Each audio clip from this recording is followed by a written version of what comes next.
રાજ્યમાં અનેક ગુનેગારો એવા છે કે સુધરવાનું નામ લેતા નથી અને મહિલા ગુનેગારો પણ બેફામ બની છે। ત્યારે આવી જ એક કુખ્યાત મહિલા આરોપીને વરાછા પોલીસે અમદાવાદ ખાતેથી દબોચી દીધી છે। સૈદા બીબી ઉર્ફ સલમા ફિરોઝ ખાન પઠાણ નામની મહિલા સમગ્ર રાજ્યમાં ચોરી કરવા માટે કુખ્યાત છે।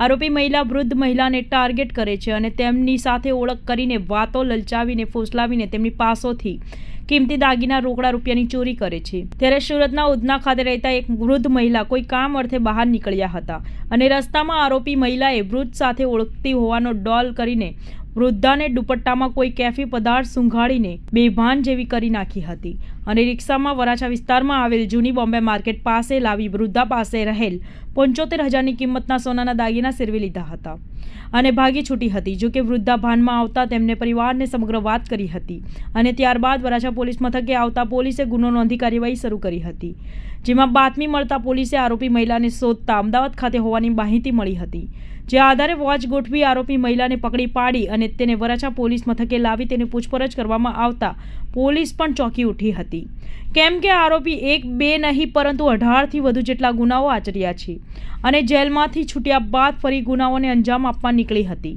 રાજ્યના અનેક શહેરોમાં ગુનાઓ આચર્યા હોવાની આરોપીએ કબૂલાત કરી હતી, જેમાં અમદાવાદ, સુરેન્દ્રનગર, ખેડા, આણંદ, વડોદરા, નડિયાદ, પંચમહાલ અને સુરત જેવા શહેરોમાં ગુનાઓને અંજામ આપી ચૂકી છે। જે મામલે વરાછા પોલીસે આરોપીની ધરપકડ કરી વધુ તપાસ હાથ ધરી છે।